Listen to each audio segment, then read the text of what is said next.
Start.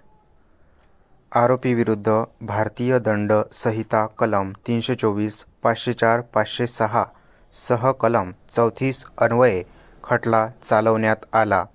अभियोग पक्षाच्या खटल्याची संक्षिप्त हकीकत पुढीलप्रमाणे। परिच्छेद। यातील फिर्यादी दीपक पवार हा त्याचे कुटुंबासह मौजे कडलास तालुका सांगोला येथे राहणेस आहे। दिनांक 25/8/2020 रोजी सायंकाळी 6 वाजण्याचे सुमारास फिर्यादीचा मुलगा किरण हा जुन्या घरातून नवीन घराकडे बांधकामास पाणी मारण्यास जात असताना त्याचे गावातील महादेव मदने याने त्यास "तू माझ्याजवळ येऊ नको, तुला कोरोना झाला आहे" असे म्हणाला। त्यामुळे किरण व महादेव यांचेमध्ये शिवीगाळी दमदाटी झाली। त्यानंतर फिर्यादी त्याचा मुलगा व पत्नी असे महादेव याच्या आईवडिलांना समजावून सांगण्यास त्याच्या घरी गेले। महादेवच्या घरासमोर उभे असताना संतोष मदने, छाया मदने असे शिवीगाळी दमदाटी करून हातातील काठीने फिर्यादीचे पाठीत कमरेवर मारहाण केली। फिर्यादीच्या पत्नीला छाया हिने पकडले व संतोषने काठीने तिला मारहाण केली। सदरील भांडण शरद पवार, माऊली माने, विकास गायकवाड, आकाश जाधव, प्रदीप जाधव यांनी सोडवले म्हणून फिर्यादीने आरोपीविरुद्ध पोलिसात तक्रार दाखल केली।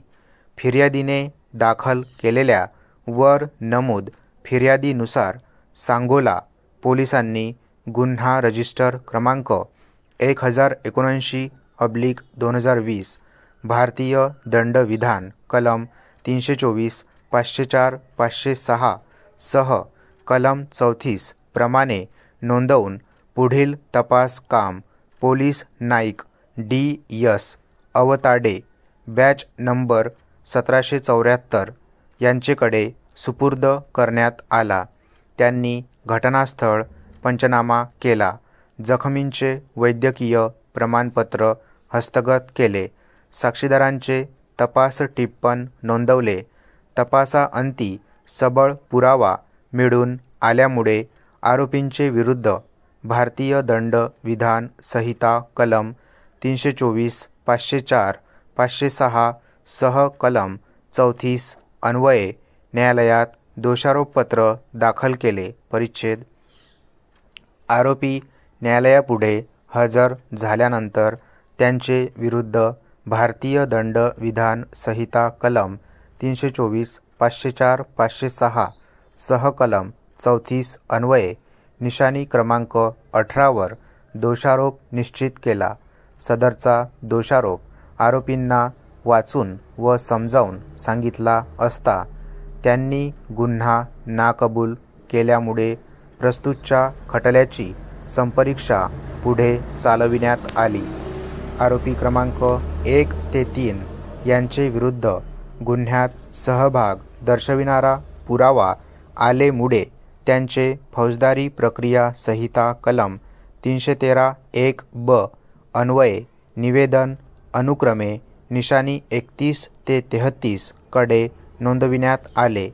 या कामी आलेला पुरावा व आरोपीविरुद्ध निश्चित करण्यात आलेला दोषारोप यांचा विचार करता खालील मुद्दे उपस्थित झालेले आहेत। त्यावरील माझे निष्कर्ष कारणांसहित खालीलप्रमाणे। कारणमीमांसा परिच्छेद।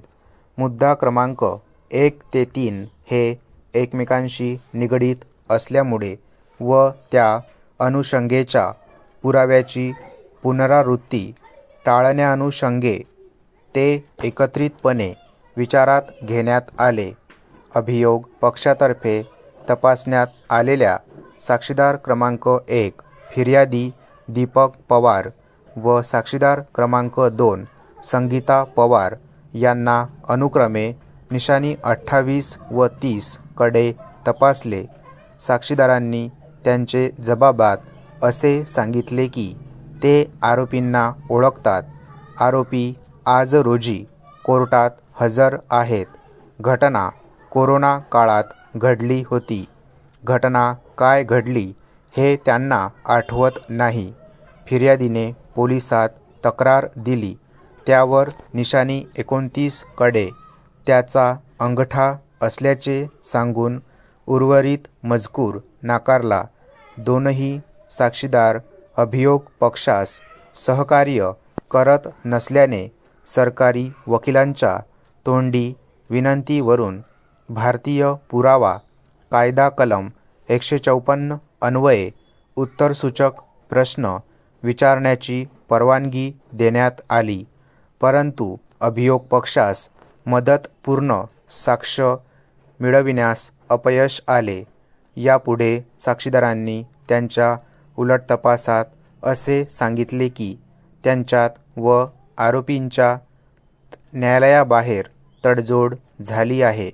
त्याप्रमाणे निशाणी क्रमांक 25 कडे फिर्यादी व आरोपींनी तडजोड पुर्सीस दाखल केलेली आहे.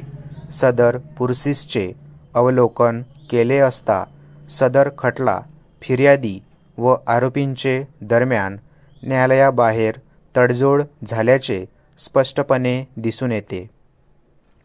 अभियोग पक्षातर्फे घेण्यात आलेल्या उलटतपासात अभियोग पक्षास सहाय्य करेल असा पुरावा अभिलेखावर आला नाही.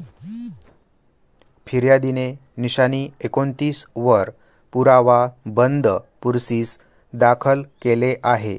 यावरून फिर्यादीला प्रस्तुतच्या प्रकरणात इतर साक्षीदार तपासायचे नसल्याचे दिसून येत आहे. अशा परिस्थितीत तडजोड झाल्याची बाब लक्षात घेता व सदर कामी आरोपींचे विरुद्ध कोणताही ठोस पुरावा आला नसल्याची बाब लक्षात घेता यातील आरोपींना निर्दोष मुक्त करणे योग्य व न्यायोचित ठरेल.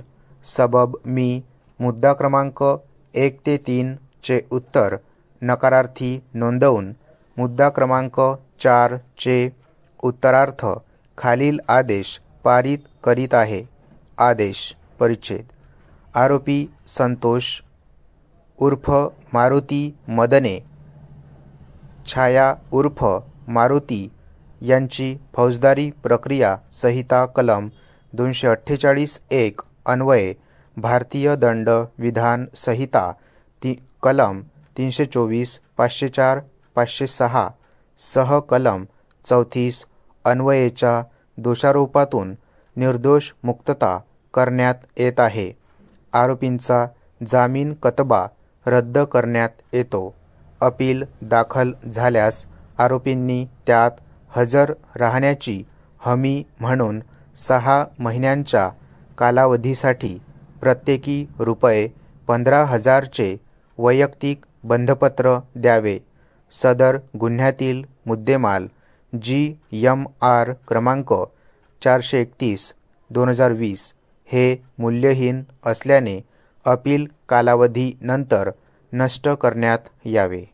स्टॉप.